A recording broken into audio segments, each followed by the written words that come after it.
गजाननं भूतगणाधिसेवितं कपितजम्बुफलचारुभक्षणं उमासुतं शोकविनाशकारकं नमामि विघ्नेश्वरपादपङ्कजं। गुरुर्ब्रह्मा गुरुर्विष्णु गुरुर्देवो महेश्वराय गुरुर्साक्षात् परं ब्रह्म तस्मै श्रीगुरुवे नमः। नारायणं नमस्कृत्य नरं चैव नरोत्तमं देवीं सरस्वतीं व्यासं ततो जयमुदीरयेत्।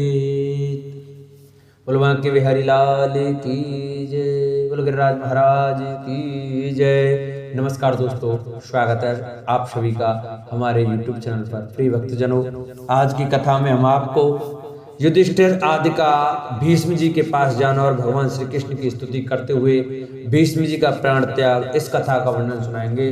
सभी भक्तजन हमारी कथा को बड़े श्रद्धा भाव और प्रसन्नचित मन से सुने, क्योंकि कथा बड़ी ही सुंदर कथा है। इसको सुनने से हमें वैकुंठ की प्राप्ति होगी। आइए भक्तों, कथा को प्रारंभ करते हैं। उससे पहले जो भी भक्त हमारे चैनल पर नए जुड़े हैं, जिन्होंने अभी तक चैनल को सब्सक्राइब नहीं किया है, वो चैनल को सब्सक्राइब करें, वीडियो को लाइक करें, शेयर करें और कमेंट में राधे राधे जय श्री कृष्ण अवश्य लिखें। सूत जी कहते हैं, इस प्रकार राजा युधिष्ठिर प्रजाद्रोह से भयभीत हो गए। फिर सर्व धर्मों का ज्ञान प्राप्त करने की इच्छा से उन्होंने कुरुक्षेत्र की यात्रा की, जहां भीष्म पितामह सरसैया पर पड़े हुए थे। सोनकादि ऋषियों उस समय उन सब भाइयों ने स्वर्ण जड़ित रथों पर, जिनमें अच्छे अच्छे घोड़े जुते हुए थे, सवार होकर अपने भाई युधिष्ठिर का अनुगमन किया। उनके साथ व्यास, धौम्य आदि ब्राह्मण भी थे। सौनक जी अर्जुन के साथ भगवान श्री कृष्ण भी रथ पर चढ़कर चले। उन सब भाइयों के साथ महाराज युधिष्ठिर की ऐसी शोभा हुई मानो यक्षों से घिरे हुए स्वयं कुबेर जी आ रहे हैं। अपने अनुचरों और भगवान श्री कृष्ण के साथ वहां जाकर पांडवों ने देखा कि भीष्म पितामह स्वर्ग से गिरे हुए देवता के समान पृथ्वी पर पड़े हुए हैं। उन लोगों ने उन्हें प्रणाम किया। सौनक जी उसी समय भरतवंशियों के गौरव रूप भीष्म पितामह को देखने के लिए सभी ब्रह्मर्षि, देवर्षि और राजर्षि वहां आए। पर्वत, नारद, धौम्य, भगवान व्यास, बृहदस्व, भरद्वाज शिष्यों के साथ परशुराम जी, वशिष्ठ, इंद्रप्रमथ, त्रित, गृत्समद, असित, कक्षिवान, गौतम, अत्रि, विश्वामित्र, सुदर्शन तथा और भी सुखदेव आदि शुद्ध हृदय महात्मागण एवं शिष्यों के सहित कश्यप, अंगिरा पुत्र बृहस्पति आदि मुनिगण भी वहां पधारे। भीष्म पितामह धर्म को और देश काल के विभाग को, कहां किस समय क्या करना चाहिए, इस बात को जानते थे। उन्होंने उन बड़भागी ऋषियों को सम्मिलित हुआ देखकर उनका यथा योग्य सत्कार किया। वे भगवान श्री कृष्ण का प्रभाव भी जानते थे, अतः उन्होंने अपनी लीला से मनुष्य का वेश धारण करके वहां बैठे हुए तथा जगदीश्वर के रूप में हृदय में विराजमान भगवान श्री कृष्ण की बाहर तथा भीतर दोनों जगह पूजा की। पांडव बड़े विनय और प्रेम के साथ भीष्म पितामह के पास बैठ गए। उन्हें देखकर भीष्म पितामह की आंखें प्रेम के आंसुओं से भर गई। उन्होंने उनसे कहा, धर्मपुत्रों, हाय हाय, यह बड़े कष्ट और अन्याय की बात है कि तुम लोगों को ब्राह्मण धर्म और भगवान के आश्रित रहने पर भी इतने कष्ट के साथ जीना पड़ा, जिसके तुम कदापि योग्य नहीं थे। अतिरथि पांडु की मृत्यु के समय तुम्हारी अवस्था बहुत छोटी थी। उन दिनों तुम लोगों के लिए कुंती रानी को और साथ साथ तुम्हें भी बार बार बहुत से कष्ट झेलने पड़े। जिस प्रकार बादल वायु के बस में रहते हैं, वैसे ही लोकपालों के सहित सारा संसार भगवान काल के अधीन है। मैं समझता हूं कि तुम लोगों के जीवन में ये जो अप्रिय घटनाएं घटित हुई हैं, वे सब उन्हीं की लीला है। नहीं तो जहां साक्षात धर्मपुत्र राजा युधिष्ठिर हो, गदाधारी भीमसेन और धनुर्धारी अर्जुन रक्षा का काम कर रहे हो, गांडीव धनुष हो और स्वयं श्री कृष्ण स्वद हो, वाला वहां भी विपत्ति की संभावना है। ये काल रूप श्री कृष्ण कब क्या करना चाहते हैं, इस बात को कभी कोई नहीं जानता। बड़े बड़े ज्ञानी भी इसे जानने की इच्छा करके मोहित हो जाते हैं। युधिष्ठिर, संसार की ये सब घटनाएं ईश्वर इच्छा के अधीन है। उसी का अनुसरण करके तुम इस अनाथ प्रजा का पालन करो, क्योंकि अब तुम ही इसके स्वामी और इसे पालन करने में समर्थ हो। ये श्री कृष्ण साक्षात भगवान है, ये सबके आदि कारण और परम पुरुष नारायण है। अपनी माया से लोगों को मोहित करते हुए ये यदुवंशियों में छिपकर लीला कर रहे हैं। इनका प्रभाव अत्यंत गूढ़ एवं रहस्यमय है।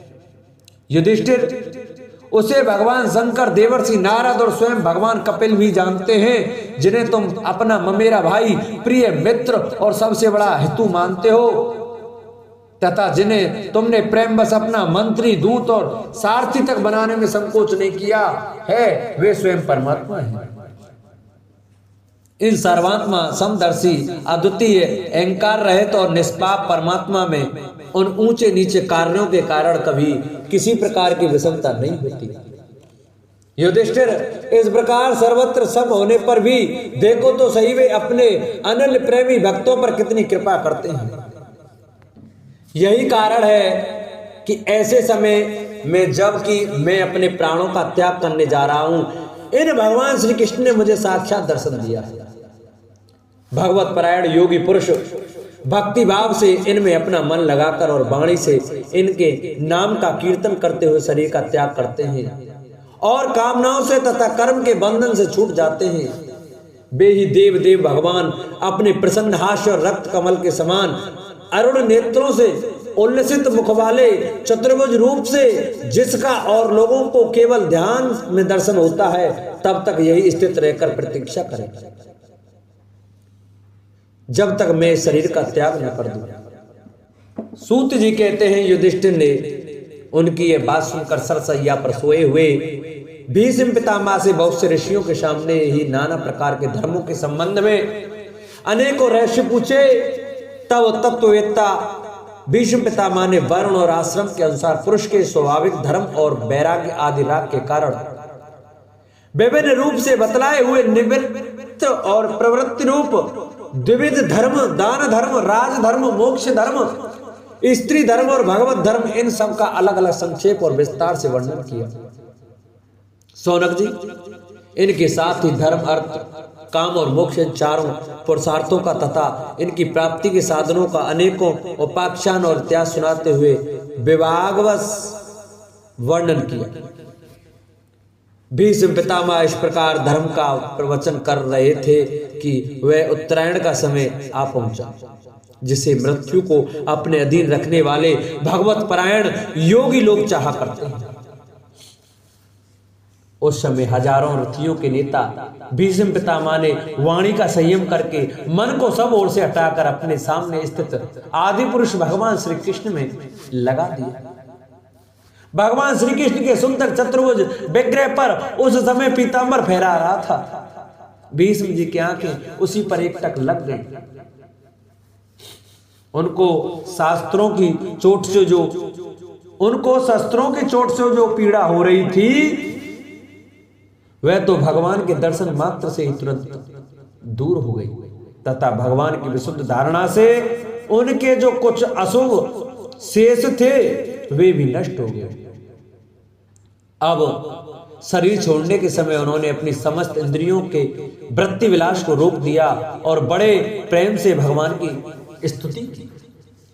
भीष्म जी ने कहा, अब मृत्यु के समय में अपनी यह बुद्धि जो अनेक प्रकार के साधनों का अनुष्ठान करने से अत्यंत शुद्ध एवं कामना रहित हो गई है, यदुवंश शिरोमणि अनंत भगवान श्री कृष्ण के चरणों में समर्पित करता हूं, जो सदा सर्वदा अपने आनंद में स्वरूप में स्थित रहते हुए भी कभी विहार करने की लीला करने की इच्छा से प्रकृति को स्वीकार कर लेते हैं, जिससे यह सृष्टि परंपरा चलती है। जिनका शरीर त्रिभुवन सुंदर एवं श्याम तमाल के समान सावला है, जिस पर सूर्य रश्मियों के समान श्रेष्ठ पीतांबर लहराता रहता है और कमल सदृश मुख पर घुंघराली हल्के लटकती रहती है, उन अर्जुन सखा श्री कृष्ण में मेरी निष्कपट प्रीत हो। मुझे युद्ध के समय की उनकी ये विलक्षण छवि याद आती है। उनके मुख पर लहराते हुए घुंघराले बाल घोड़ों की टाप की धूल से मटमैले हो गए थे। और पसीने की छोटी छोटी बूंदें शोभायान हो रही थी। मैं अपने तीखे बाणों से उनकी त्वचा को बींध रहा था। उन सुंदर कवच मंडित भगवान श्री कृष्ण के प्रति मेरा शरीर, अंतःकरण और आत्मा समर्पित हो जाए। अपने मित्र अर्जुन की बात सुनकर जो तुरंत ही पांडव सेना और कौरव सेना के बीच में अपना रथ ले आए और वहां स्थित होकर जिन्होंने अपनी दृष्टि से ही शत्रु पक्ष के सैनिकों की आयु छीन ली, उन पार्थ सखा भगवान श्री कृष्ण में मेरी परम प्रीत हो। अर्जुन ने जब दूर से कौरवों की सेना के मुखिया हम लोगों को देखा, तब पाप समझकर वह अपने स्वजनों के वध से विमुख हो गया। उस समय जिन्होंने गीता के रूप में आत्मविद्या का उपदेश करके उसके सामिक अज्ञान का नाश कर दिया, उन परम पुरुष भगवान श्री कृष्ण के चरणों में मेरी प्रीति बनी रही। मेरी प्रतिज्ञा कर ली थी कि मैं श्री कृष्ण को शस्त्र ग्रहण कराकर छोड़ूंगा। उसे सत्य एवं ऊंची करने के लिए उन्होंने अपनी शस्त्र ग्रहण न करने की प्रतिज्ञा तोड़ दी। उस समय वे रथ से नीचे कूद पड़े और सिंह जैसे हाथी को मारने के लिए उस पर टूट पड़ता है, वैसे ही रथ का पहिया लेकर मुझ पर झपट पड़े। उस समय वे इतने वेग से दौड़े कि उनके कंधे का दुपट्टा गिर गया और पृथ्वी कांपने लगी। मुझ आताताई ने तीखे बाण मार मारकर उनके शरीर का कवच तोड़ डाला था, जिससे सारा शरीर लहूलुहान हो रहा था। अर्जुन के रोकने पर भी वह बलपूर्वक मुझे मारने के लिए मेरी ओर दौड़े आ रहे थे। वे ही भगवान श्री कृष्ण जो ऐसा करते हुए भी मेरे प्रति अनुग्रह और भक्त वत्सलता से परिपूर्ण थे, मेरी एकमात्र गति हो, आश्रय हो। अर्जुन के रथ की रक्षा में सावधान जिन श्री कृष्ण के बाएं हाथ में घोड़ों की रास थी और दाहिने हाथ में चाबुक, इन दोनों की शोभा से उस समय जिनकी अपूर्व छवि बन गई थी, तथा महाभारत युद्ध में मरने वाले वीर जिनकी इस छवि का दर्शन करते रहने के कारण सारूप्य मोक्ष को प्राप्त हो गए, उन्हीं पार्थ सारथी भगवान श्री कृष्ण में मुझ मरणासन की परम प्रीत हो। जिनकी लटकीली सुंदर चाल, हाव भाव युक्त चेष्टाएं, मधुर मुस्कान और प्रेम भरी चितवन से अत्यंत सम्मानित गोपियां रासलीला में उनके अंतर्धान हो जाने पर प्रेमोन्नाद से मतवाली होकर जिनकी लीलाओं का अनुसरण करके तन्मय हो गई थी, उन्हीं भगवान श्री कृष्ण में मेरा परम प्रेम है। जिस समय युधिष्ठिर का राजसूय यज्ञ हो रहा था, मुनियों और बड़े बड़े राजाओं से भरी हुई सभा में सबसे पहले सबकी ओर से इन्हीं सब के दर्शनीय भगवान श्री कृष्ण की मेरी आंखों के सामने पूजा हुई थी। वे ही सब के आत्मा प्रभु आज इस मृत्यु के समय मेरे सामने खड़े हैं। जैसे एक ही सूर्य अनेक आंखों से अनेक रूपों में दिखते हैं, वैसे ही अजन्मा भगवान श्री कृष्ण अपने ही द्वारा रचित अनेक शरीरधारियों के हृदय में अनेक रूप से जान पड़ते हैं। वास्तव में तो वे एक और सबके हृदय में विराजमान है। उन्हीं इन भगवान श्री कृष्ण को मैं भेद भ्रम से रहित होकर प्राप्त हो गया। सूत जी कहते हैं, इस प्रकार भीष्म पितामह ने मन वाणी और दृष्टि की वृत्तियों से आत्मस्वरूप भगवान श्री कृष्ण में अपने आप को लीन कर दिया। उनके प्राण वहीं विलीन हो गए और वे शांत हो गए। उन्हें अनंत ब्रह्मा में लीन जानकर सब लोग वैसे ही चुप हो गए जैसे दिन के बीत जाने पर पक्षियों का कलरव शांत हो जाता है। उस देवता और मनुष्य नगारे बजाने लगे। साधु स्वभाव के राजा उनकी प्रशंसा करने लगे और आकाश से पुष्पों की वर्षा होने लगी। सौनक जी, युधिष्ठिर ने उनके मृत शरीर की अंत्येष्टि क्रिया कराई और कुछ समय के लिए वे शोकमग्न हो गए। उस समय मुनियों ने बड़े आनंद से भगवान श्री कृष्ण की उनके रेशम नाम ले लेकर स्तुति की।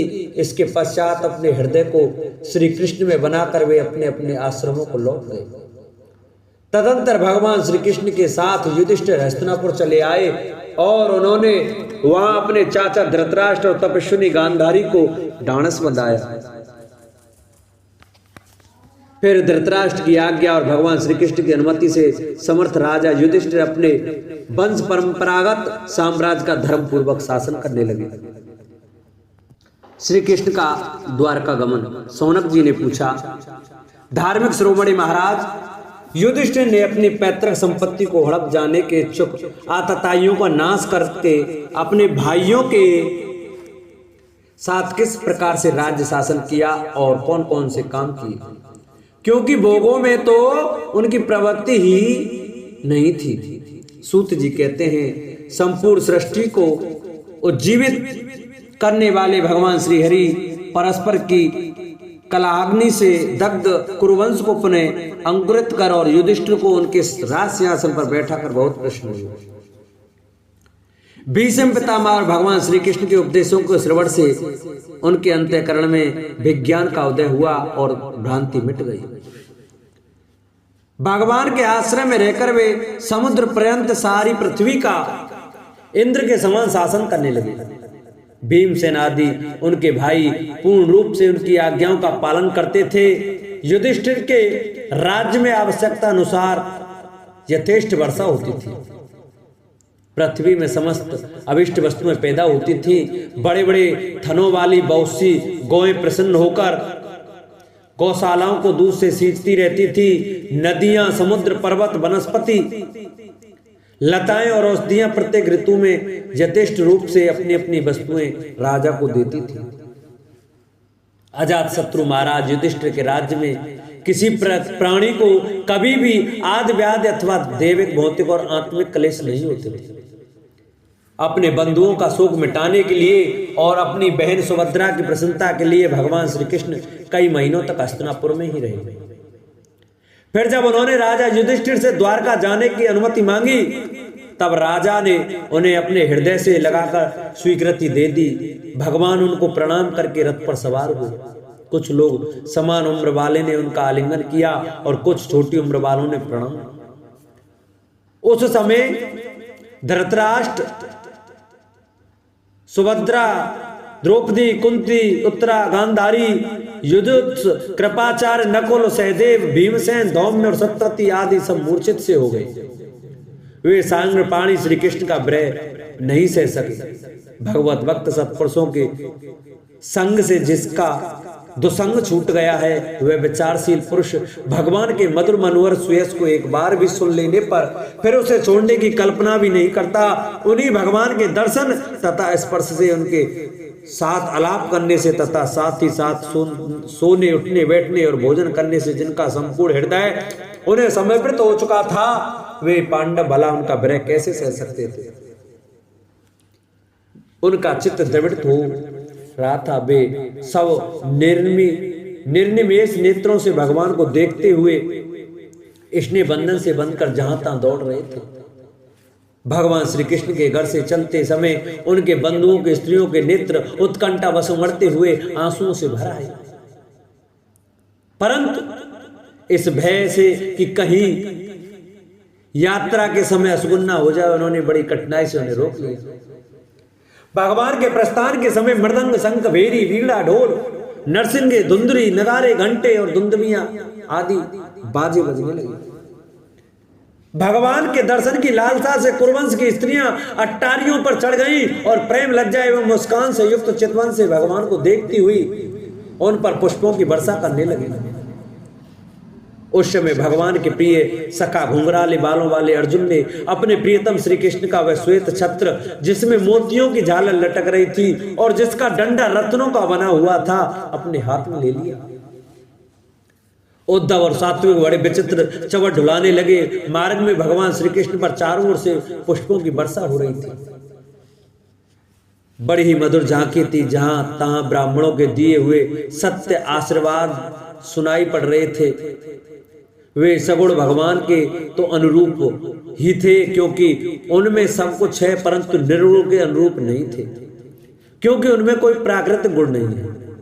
हस्तिनापुर की कुलीन रमणियां, जिनका चित्र भगवान श्री कृष्ण में रम गया था, आपस में ऐसी बातें कर रही थी जो सबके कान और मन को आकृष्ट कर रही थी।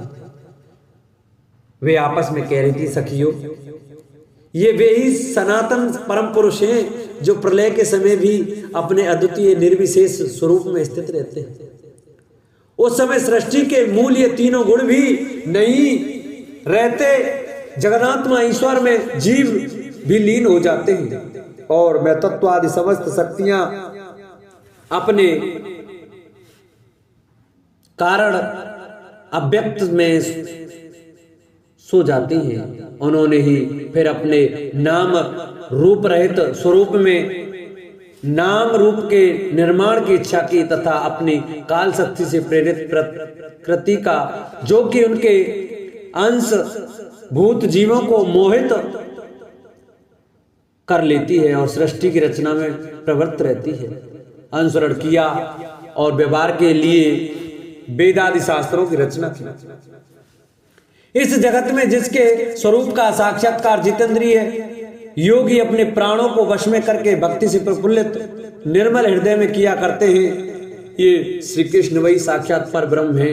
वास्तव में इन्हीं की भक्ति से अंतःकरण की पूर्ण शुद्धि हो सकती है, योग आदि के द्वारा नहीं सखी। वास्तव में ये वही है जिनकी सुंदर लीलाओं का गायन वेदों में और दूसरे गोपनीय शास्त्रों में व्यास आदि रहस्यवादी ऋषियों ने किया है, जो एक अद्वितीय ईश्वर है और अपनी लीला से जगत की सृष्टि पालन तथा सहार करते हैं, परंतु उनमें आसक्त नहीं होते। जब तामसी बुद्धि वाले राजा अधर्म से अपने पेट पालने लगते हैं, तब यही सत्वगुण को स्वीकार कर ऐश्वर्य, सत्य, रित, दया और यश प्रकट करते हैं और संसार के कल्याण के लिए युग युग में अनेकों अवतार ग्रहण करते हैं। अहो, यह यदुवंश परम प्रशंसनीय है, क्योंकि लक्ष्मीपति पुरुषोत्तम श्री कृष्ण ने जन्म ग्रहण करके इस वंश को सम्मानित किया है। वह पवित्र मधुबन ब्रज मंडल भी अत्यंत धन्य है, जिसे इन्होंने अपने शैशव एवं किशोरावस्था में घूम फिरकर सुशोभित किया है। बड़े हर्ष की बात है कि द्वारका ने स्वर्ग के यश का तिरस्कार करके पृथ्वी के पवित्र यश को बढ़ाया है। क्यों ना हो, वहां की प्रजा अपने स्वामी भगवान श्री कृष्ण को, जो बड़े प्रेम से मंद मंद मुस्कुराते हुए उन्हें कृपा दृष्टि से देखते हैं, निरंतर निहारती रहती है। सखी, जिनका इन्होंने पाणी ग्रहण किया है, उन स्त्रियों ने अवश्य व्रत, स्नान, हवन आदि के द्वारा इन परमात्मा की आराधना की होगी, क्योंकि वे बार बार इनकी उस मधुर अधर सुधा का पान करती हैं, जिसके स्मरण मात्र से ही ब्रजवालाएं आनंद से मूर्छित हो जाया करती थी। ये स्वयंवर में शिशुपाल आदि मत वाले राजाओं का मान वर्धन करके जिनको अपने बाहुबल से हर लाए थे तथा जिनके पुत्र प्रद्युम्न, सांब, आम्ब आदि हैं, वे रुक्मणी आदि 8 पटरानियां और भौमासुर को मारकर लाई हुई जो इनकी हजारों अन्य पत्नियां हैं, वे वास्तव में धन्य हैं, क्योंकि इन सभी ने स्वतंत्रता और पतिव्रता से रहित स्त्री जीवन को पवित्र और उज्जवल बना लिया है। इनकी महिमा का वर्णन कोई क्या करे। इनके स्वामी साक्षात कमल नयन भगवान श्री कृष्ण हैं, जो नाना प्रकार की प्रिय चेष्टाओं तथा पारिजातादि प्रिय वस्तुओं की भेंट से इनके हृदय में प्रेम एवं आनंद की अभिवृद्धि करते हुए कभी एक क्षण के लिए भी उन्हें छोड़कर दूसरी जगह नहीं जाते। हस्तिनापुर की स्त्रियां इस प्रकार बातचीत कर रही थी कि भगवान श्री कृष्ण मंद मंद मुस्कान और प्रेमपूर्ण चितवन से उनका अभिनंदन करते हुए वहां से विदा हो गए। अजात शत्रु युधिष्ठिर से भगवान श्री कृष्ण की रक्षा के लिए हाथी, घोड़े, रथ और पैदल सेना उनके साथ कर दी। उन्हें स्नेहवश यह शंका हो आई थी कि कहीं रास्ते में शत्रु इन पर आक्रमण न कर दे। सुदृढ़ प्रेम के कारण कुरुवंशी पांडव भगवान के साथ बहुत दूर तक चले गए। वे लोग उस समय भावी विरह से व्याकुल हो रहे थे। भगवान श्री कृष्ण ने उन्हें बहुत आग्रह करके विदा किया और सात्विक, उद्धव आदि प्रेमी मित्रों के साथ द्वारका की यात्रा की।